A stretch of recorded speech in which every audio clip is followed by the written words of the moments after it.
शांति साकार मुरली 14 सितंबर 2020। मीठे बच्चे, तुम अभी सच्ची सच्ची पाठशाला में बैठे हो। यह सत्संग भी है। यहाँ तुम्हें सत बाप का संग मिला है जो पार लगा देता है। प्रश्न: हिसाब किताब के खेल में मनुष्यों की समझ और तुम्हारी समझ में कौन सा अंतर है? उत्तर: मनुष्य समझते हैं यह जो दुख सुख का खेल चलता है, यह दुख सुख सब परमात्मा ही देते हैं, और तुम बच्चे समझते हो कि यह हर एक के कर्मों के हिसाब का खेल है। बाप किसी को भी दुख नहीं देते, वह तो आते ही हैं सुख का रास्ता बताने। बाबा कहते हैं, बच्चे मैंने किसी को भी दुखी नहीं किया है, यह तो तुम्हारे ही कर्मों का फल है। गीत: इस पाप की दुनिया से। ओम शांति। मीठे मीठे रूहानी बच्चों ने गीत सुना। किसको पुकारते हैं? बाप को। बाबा आकर इस पाप की कलयुगी दुनिया से सतयुगी पुण्य की दुनिया में ले चलो। अभी जीवात्माएं सब कलयुगी हैं, उन्हों की बुद्धि ऊपर जाती है।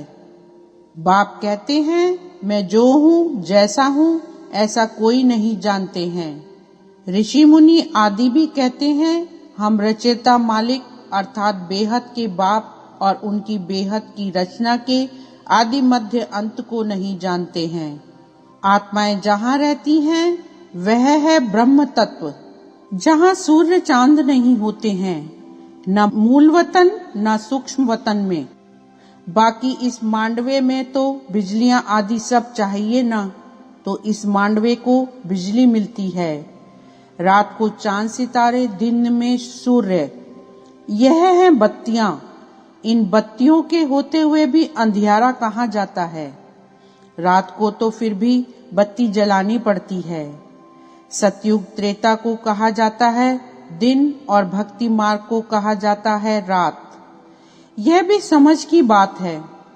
नई दुनिया सो फिर पुरानी जरूर बनेगी, फिर नई होगी तो पुरानी का जरूर विनाश होगा। यह है बेहद की दुनिया। मकान भी कोई बहुत बड़े बड़े होते हैं, राजाओं आदि के। यह है बेहद का घर। मांडवा अथवा स्टेज, इनको कर्म क्षेत्र भी कहा जाता है। कर्म तो जरूर करना होता है। सब मनुष्यों के लिए यह कर्म क्षेत्र है। सबको कर्म करना ही है, पाठ बजाना ही है। पाठ हर एक आत्मा को पहले से मिला हुआ है। तुम्हारे में भी कोई है जो इन बातों को अच्छी रीति से समझ सकते हैं। वास्तव में यह गीता पाठशाला है। पाठशाला में कभी बूढ़े आदि पढ़ते हैं क्या? यहाँ तो बूढ़े जवान आदि सब पढ़ते हैं। वेदों की पाठशाला नहीं कहेंगे। वहाँ कोई भी एम ऑब्जेक्ट होती नहीं है। हम इतने वेद शास्त्र आदि पढ़ते हैं, इनसे क्या बनेंगे वह जानते नहीं। कोई भी जो सत्संग है, एम ऑब्जेक्ट कुछ नहीं है। अब तो उनको सत्संग कहने से लज्जा आती है। सत्य तो एक बाप ही है, जिसके लिए कहा जाता है संग तारे कुसंग बोरे। कुसंग कलयुगी मनुष्यों का, सत का संग तो एक ही है। अभी तुमको वंडर लगता है, सारे सृष्टि के आदि मध्य अंत का ज्ञान कैसे बाप देते हैं। तुमको तो खुशी होनी चाहिए, तुम सच्ची सच्ची पाठशाला में बैठे हो। बाकी सब हैं झूठी पाठशालाएं। उन सत्संगों आदि से कुछ भी बनकर निकलते नहीं। स्कूल कॉलेज आदि से फिर भी कुछ बनकर निकलते हैं, क्योंकि पढ़ते हैं। बाकी कहाँ भी पढ़ाई नहीं है। सत्संग को पढ़ाई नहीं कहेंगे। शास्त्र आदि तो पढ़कर फिर दुकान खोल बैठते हैं, पैसा कमाते हैं। ग्रंथ थोड़ा सीखकर गुरुद्वारा खोल बैठ जाते हैं। गुरुद्वारे भी कितने खोलते हैं। गुरु का द्वार अर्थात घर कहेंगे ना, फाटक खुलता है, वहां जाकर शास्त्र आदि पढ़ते हैं। तुम्हारा गुरुद्वारा है मुक्ति और जीवन मुक्ति धाम, सतगुरु द्वार। सतगुरु का नाम क्या है? अकाल मूर्त। सतगुरु को अकाल मूर्त कहते हैं। वह आकर मुक्ति जीवन मुक्ति का द्वार खोलते हैं। अकाल मूर्त है ना, जिसको काल भी खा नहीं सकता। आत्मा है ही बिंदी, उनको काल कैसे खाएगा? वह आत्मा तो शरीर छोड़ भाग जाती है। मनुष्य समझते थोड़ी हैं कि एक पुराना शरीर छोड़ फिर जाए दूसरा लेगी। फिर इसमें रोने की क्या दरकार है? यह तुम जानते हो, ड्रामा अनादि बना हुआ है। हर एक को पाठ बजाना ही है। बाप ने समझाया है, सतयुग में है नष्टो मोहा। मोह जीत की भी कहानी है ना।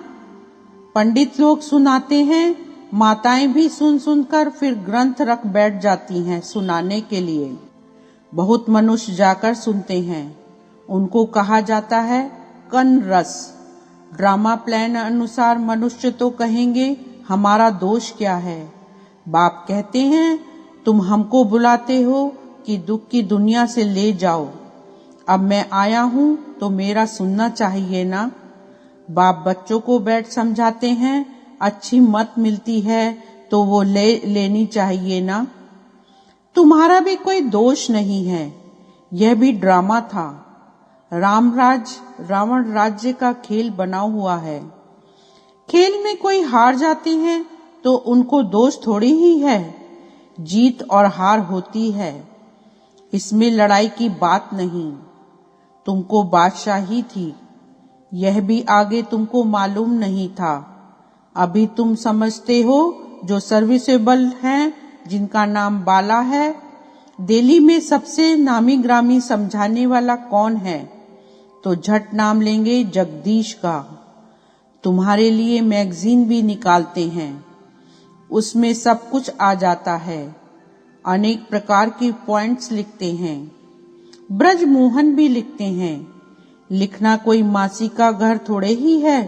जरूर विचार सागर मंथन करते हैं, अच्छी सर्विस करते हैं। कितने लोग पढ़कर खुश होते हैं। बच्चों को भी रिफ्रेशमेंट मिलती है। कोई कोई प्रदर्शनी में बहुत माथा मारते हैं। कोई कोई कर्म बंधन में फंसे हुए हैं, इसलिए इतना उठा नहीं सकते। यह भी कहेंगे ड्रामा। अबलाओं पर भी अत्याचार होने का ड्रामा में पाठ है। ऐसा पाठ क्यों बजाया? यह प्रश्न ही नहीं उठता। यह तो अनादि बना बनाया ड्रामा है। उनको कुछ कर थोड़े ही सकते हैं। कोई कहते हैं हमने गुनाह क्या किया जो ऐसा पाठ रखा है। अब गुनाह की तो बात नहीं, यह तो पाठ है। अबलाएं कोई तो निमित्त बनेंगी जिन पर सितम होंगे। ऐसे तो फिर सब कहेंगे हमको यह पाठ क्यों नहीं, यह बना बनाया ड्रामा है। पुरुषों पर भी अत्याचार होते हैं। इन बातों में सहनशीलता कितनी रखनी पड़ती है। बहुत सहनशीलता चाहिए। माया के विघ्न तो बहुत पड़ेंगे। विश्व की बादशाही लेते हो तो कुछ मेहनत करनी पड़े। ड्रामा में आपदाएं खिटपिट आदि कितनी हैं। अबलाओं पर अत्याचार लिखा हुआ है। रक्त की नदियां बहेंगी, कहाँ भी सेफ्टी नहीं रहेगी। अभी तो सुबह को क्लास आदि में जाते हो सेंटर्स पर। वह भी समय आएगा जो तुम बाहर निकल भी नहीं सकेंगे। दिन प्रतिदिन जमाना बिगड़ता जाता है और बिगड़ना है। दुख के दिन बहुत जोर से आएंगे। बीमारी आदि में दुख होता है तो फिर भगवान को याद करते पुकारते हैं। अभी तुमको मालूम है, बाकी थोड़े दिन हैं, फिर हम अपने शांति धाम सुख धाम जरूर जाएंगे। दुनिया को तो यह भी पता नहीं है। अभी तुम बच्चे फील करते हो ना, अभी बाप को पूरी रीति जान गए हैं। वह सब तो समझते हैं परमात्मा लिंग है। शिवलिंग की पूजा भी करते हैं। तुम शिव के मंदिर में जाते थे, कभी यह ख्याल किया कि शिवलिंग क्या चीज है? जरूर यह जड़ है तो चैतन्य भी होगा। यह तब क्या है? भगवान तो रास्ता है ऊपर में, उनकी निशानी है सिर्फ पूजा के लिए। पूज्य होंगे तो फिर ये चीजें नहीं होंगी। शिवकाशी के मंदिर में जाते हैं, किसको पता थोड़े ही है। भगवान निराकार है, हम भी उनके बच्चे हैं। बाप के बच्चे होकर फिर हम दुखी क्यों हैं? विचार करने की बात है ना। आत्मा कहती है हम परमात्मा की संतान हैं, फिर हम दुखी क्यों हैं? बाप तो है ही सुख देने वाला। बुलाते भी हैं, हे भगवान हमारे दुख मिटाओ। वह कैसे मिटाए?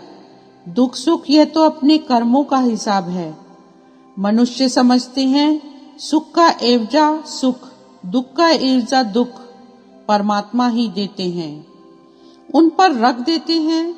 बाप कहते हैं मैं कभी दुख नहीं देता हूँ, मैं तो आधा कल्प के लिए सुख देकर जाता हूँ। यह फिर सुख और दुख का खेल है। सिर्फ सुख का ही खेल होता फिर तो यह भक्ति आदि कुछ ना हो।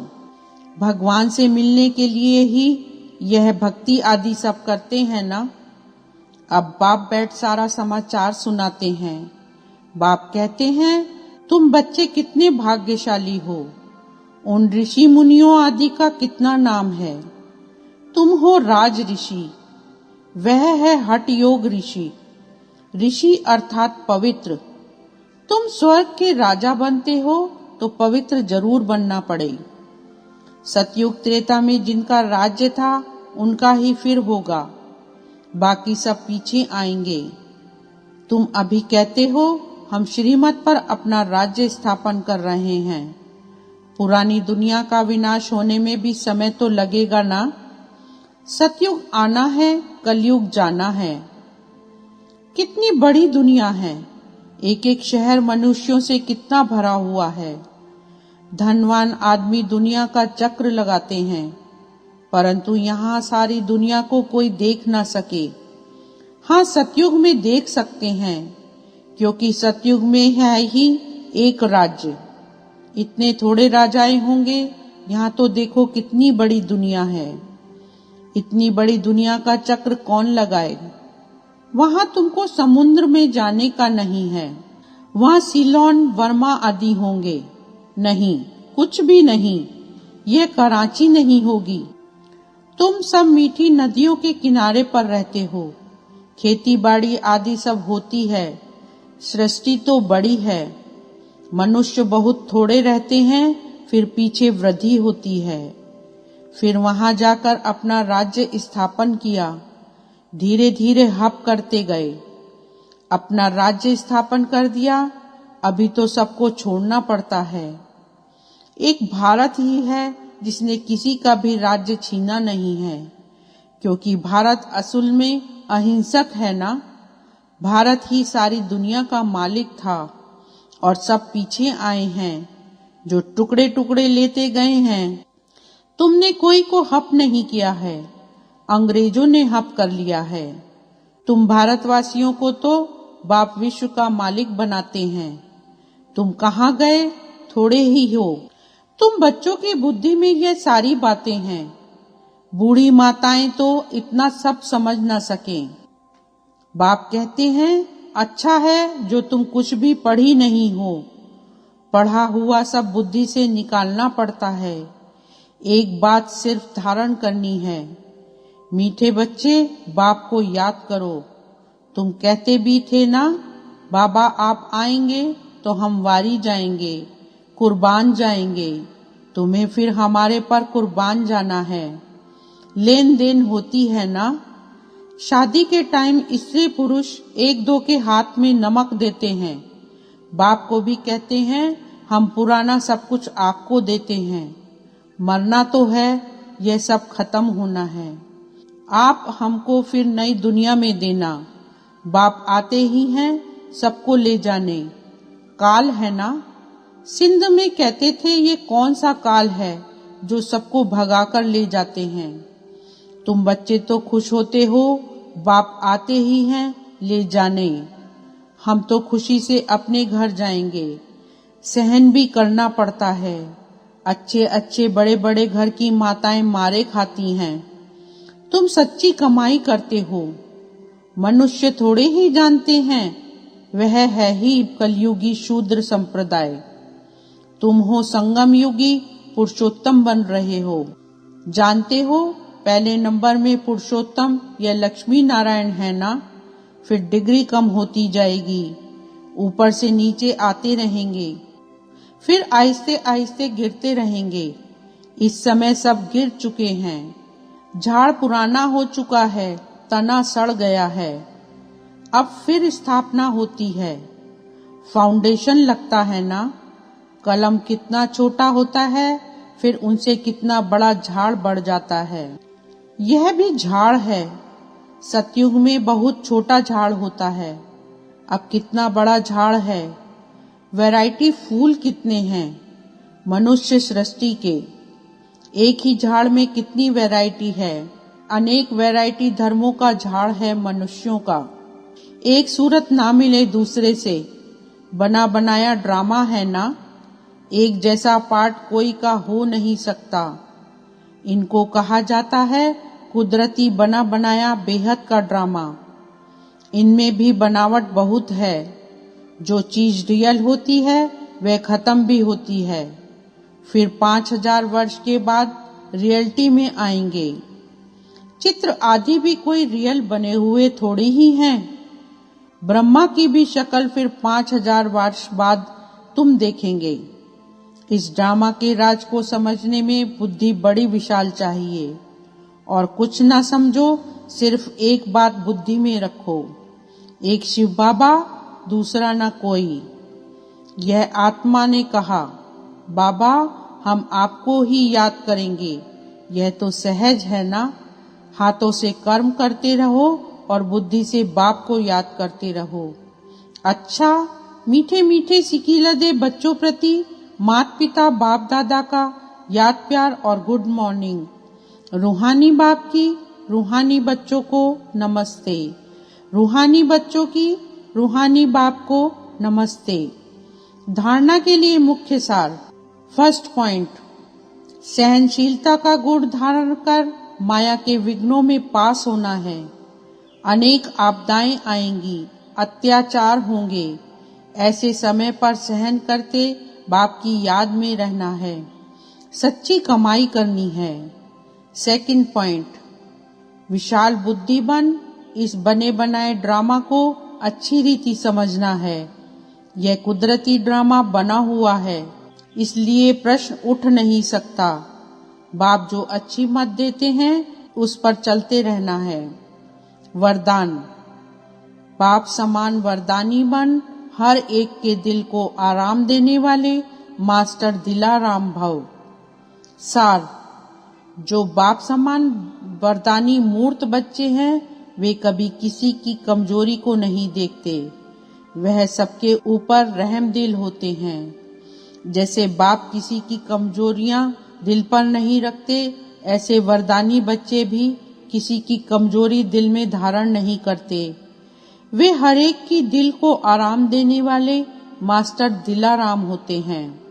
इसलिए साथी हो या प्रजा, सभी उनका गुणगान करते हैं। सभी के अंदर से यही आशीर्वाद निकलती है कि यह हमारे सदा स्नेही सहयोगी हैं। स्लोगन, संगम युग पर श्रेष्ठ आत्मा वह है जो सदा बेफिक्र बादशाह है। ओम शांति।